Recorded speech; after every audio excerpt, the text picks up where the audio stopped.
안녕하세요. 8-25 역대하 10장에서 12장까지 말씀 함께 읽도록 하겠습니다. 역대하 10장입니다. 르호보암이 세겜으로 갔으니 이는 온 이스라엘이 그를 왕으로 삼고자 하여 세겜에 이르렀음이더라. 느바세 아들 여로보암이 전에 솔로몬 왕의 낯을 피하여 애굽으로 도망하여 있었더니 이 일을 듣고 여로보암이 애굽에서부터 돌아오매 무리가 사람을 보내어 그를 불렀더라.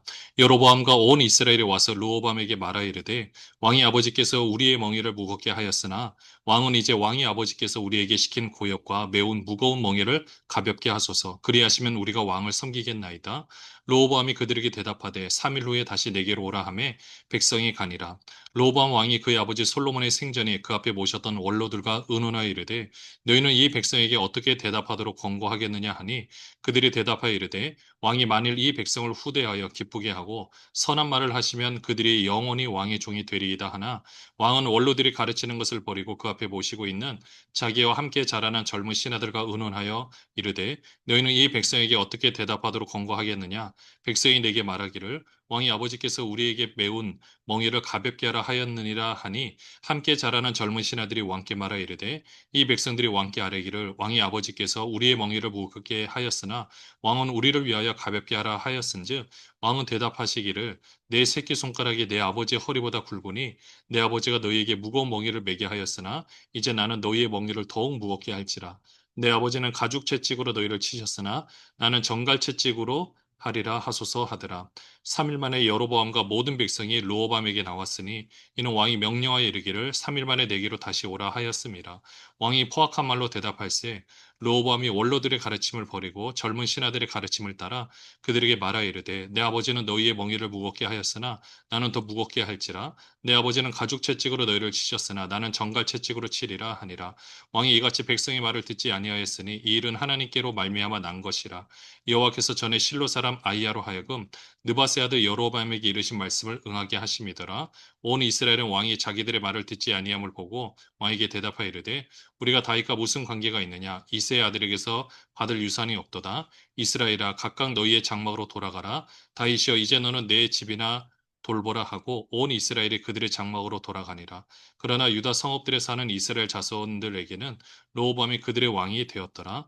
르호보암 왕이 역군의 감독 하도람을 보냈더니 이스라엘 자손이 저를 돌로 쳐 죽인지라. 르호보암 왕이 급히 수레에 올라 예루살렘으로 도망하였더라. 이에 이스라엘이 다윗의 집을 배반하여 오늘까지 이르니라. 르호보암이 왕이 되려고 세겜으로 갔습니다.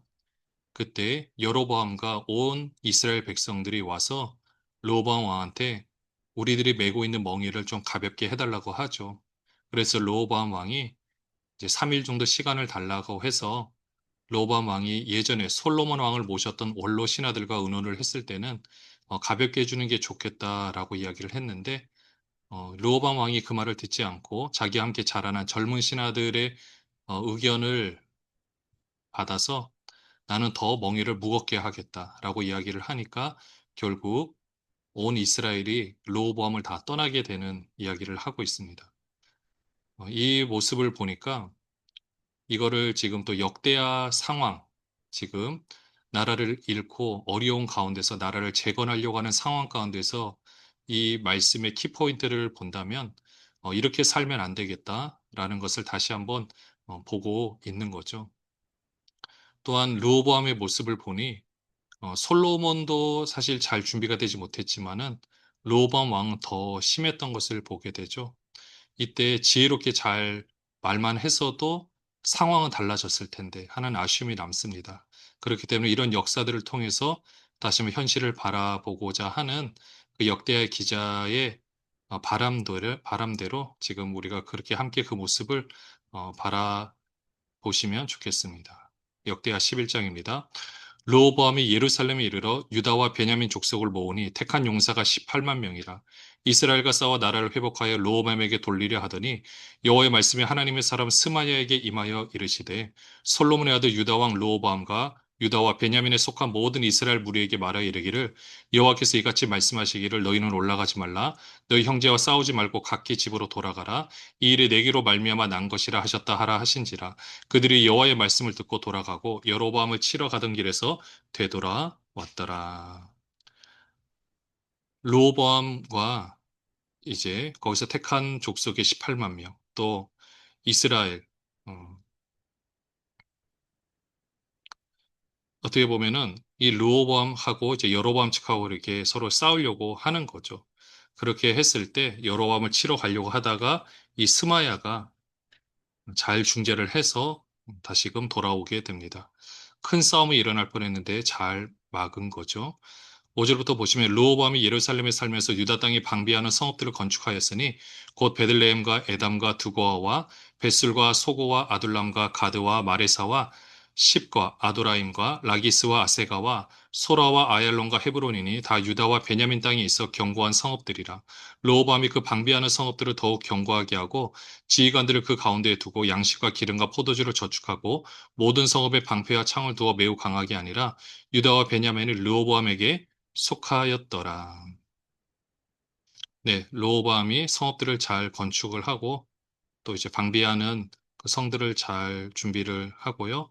유다와 베냐민은 르호보암에게 속하였다라고 말씀하고 있습니다. 13절부터 보시면은요. 온 이스라엘의 제사장들과 레위 사람들이 그들의 모든 지방에서부터 르호보암에게 돌아오되 레위 사람들이 자기들의 마을들과 산업을 떠나 유다와 예루살렘에 이르렀으니 이는 여로보암과 그의 아들들이 그들을 해임하여 여호와께 제사장의 직분을 행하지 못하게 하고 여로보암이 여러 산당과 수렴소 우상과 자기가 만든 송아지 우상을 위하여 친히 제사장들을 세움이라. 이스라엘 모든 지파 중에 마음을 굳게 하여 이스라엘의 하나님 여호와를 찾는 자들이 레위 사람들을 따라 예루살렘에 이르러 그들의 조상들의 하나님 여호와께 제사하고자 한지라. 그러므로 3년 동안 유다 나라를 도와 솔로몬의 아들 르호보암을 강성하게 하였으니 이는 무리가 3년 동안을 다윗과 솔로몬의 길로 행하였음이더라. 제사장과 레위 사람들이 지금 르호보암에게로 옵니다. 왜냐하면 본인들이 할 일이 이제 없기 때문이죠. 여로보암이 다 해임시켰다고 기록을 하고 있습니다. 또 그뿐만 아니라 16절에 보시면 마음을 굳게 한 사람들도 오는데 중요한 것은 이들이 와서 17절에 보시면 그 3년 동안 다윗과 솔로몬의 길로 행하였다. 그때 17절에 보시면 강성하게 했다라고 기록하고 있습니다. 결국 말씀대로 사는 것이 강성한 길이라는 것을 보게 됩니다.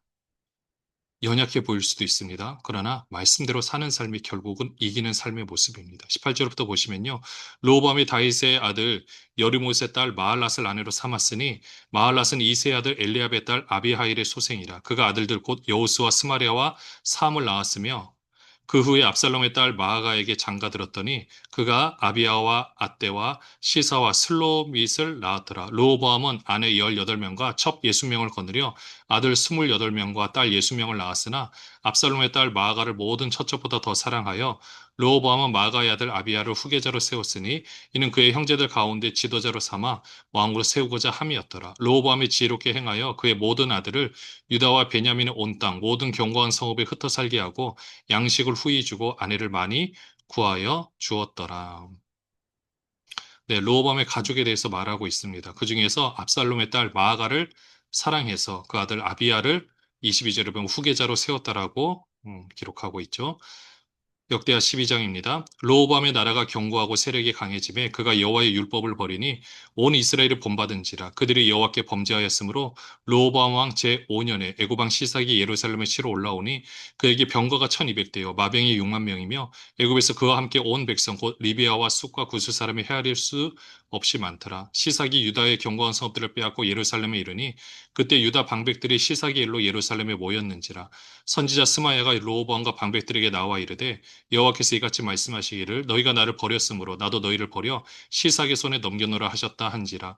이에 이스라엘 방백들과 왕이 스스로 겸비하여 이르되 여호와는 의로우시다 하며 여호와께서 그들이 스스로 겸비함을 보신지라. 여호와의 말씀이 스마야에게 임하여 이르시되 그들이 스스로 겸비하였으니 내가 멸하지 아니하고 저희를 조금 구원하여 나의 노릇 시삭의 손을 통하여 예루살렘에 쏟지 아니하리라. 그러나 그들이 시삭의 종이 되어 나를 섬기는 것과 세상 나라들을 섬기는 것이 어떠한지 알게 되리라 하셨더라. 애굽 왕 시삭이 올라와서 예루살렘을 치고 여호와의 전 보물과 왕궁의 보물을 모두 빼앗고 솔로몬이 만든 금 방패도 빼앗은지라. 르호보암 왕이 그 대신에 노수로 방패를 만들어 국무를 지키는 경호 책임자들의 손에 맡김에 왕이 여호와의 전에 들어갈 때마다 경호하는 자가 그 방패를 들고 갔다가 경호실로 도로 가져갔더라.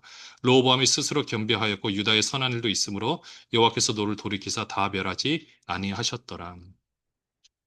르호보암이 애굽왕의 애굽의 침공을 받는데 그때가 언제냐 보시면은요. 2절에 보시면 여호와께 범죄하였기 때 범죄한 때입니다. 그러다 보니까 그들이 여호와께 범죄하였으므로 르호보암 왕 제5년에 애굽 왕 시삭이 예루살렘을 치러 올라왔다. 그러니까 율법을 버리니까 그게 범죄하는 거고 결국 주변 나라의 침공이 있게 되는 거죠. 네, 이렇게 되니까 하나님께서 5절에 보시면은 선지자 스마엘을 통해서 말씀하시죠. 여호와께서 이같이 말씀하시기를 너희가 나를 버렸으므로 나도 너희를 버려 시삭의 손에 넘겨놓으라 하셨다 한지라. 하나님을 버렸다. 하나님의 말씀을 버린 거죠. 말씀대로 살지 않는 삶 자체가 하나님을 버린 삶이죠. 그렇게 됐을 때 우리의 삶도 당연히 피폐해질 수밖에 없습니다. 그랬을 때 7절에 보시면 겸비함을 보시고 멸하지 않고 이제 구원하시겠다. 네. 그렇게 했을 때 9절에 보시면 애고방 시삭이 주변의 성읍도 뺐을 뿐만 아니라 솔로몬이 만든 금 방패도 빼앗게 되는 거죠. 그래서 르호보암의 대신으로 노스로 방패를 만들어서 먼저 이렇게 경비를 할 때는 그 방패를 가지고 갔다가 경호하는 자 갔다가 또 아닐 때는 다시 가져다 놓고 네, 참 안타까운 거죠. 그만큼 지금 궁핍하다는 것도 알려주고 있습니다. 13절에 보시면 르호보암 왕은 예루살렘에서 스스로 세력을 굳게 하여 다스리니라. 르호보암이 왕위에 오를 때 나이가 41세라. 예루살렘 곧 여호와께서 이스라엘의 모든 지파 중에서 택하여 그 이름을 두신 성에서 17년 동안 다스리니라. 르호보암의 어머니 이름은 나아마여 암몬 여인이더라. 르호보암이 악을 행하였으니 이는 그가 여호와를 구하는 마음을 굳게 하지 아니함이었더라. 르호보암의 처음부터 끝까지의 행적은 선지자 스마야와 선견자 이또의 족보책에 기록되지 아니하였느냐? 르호보암과 여로보암 사이에 항상 전쟁이 있으니라. 르호보암이 그의 조상들과 함께 누움에 다윗성에 장사되고 그의 아들 아비야가 그를 대신하여 왕이 되니라. 예, 이렇게 해서 르호보암도 결국 죽게 되는데 14절에 보시면 여호와를 구하는 마음을 굳게 하지 아니함이었더라. 그렇게 해서 안타까운 결과를 맞이하게 됩니다. 우리가 이 말씀을 보면서 지금은 우리가 르호보암과 그 상황만을 볼 것이 아니라 그것을 역대하에 기록한 이유는 우리가 이렇게 해서 망했습니다. 우리나라가 그렇게 해서 어려운 가운데 처했습니다. 그러니 우리는 이렇게 살지 않겠습니다. 라는 개념으로 보는 것처럼 오늘도 우리가 이 말씀을 보니까 결국 말씀대로 살면 잘 살 수 있는 거고 그렇지 않은 것 자체가 이미 안타까운 삶의 모습인데 우리는 말씀대로 순종하는 삶을 통하여 더 귀하고 복된 삶을 살아내는 모든들 되시기를 바랍니다. 기도하겠습니다. 하나님 아버지, 오늘도 우리가 말씀대로 순종하는 삶을 통하여 귀하고 복된 삶을 살아내게 하여 주시옵소서. 이전에 잘못된 역사를 되풀이하지 않고 하나님 말씀대로 살아내는 귀한 나라 또 우리 교회 또 우리 모든 가정 되게 하여 주옵소서. 예수 그리스도의 이름으로 기도합니다. 아멘.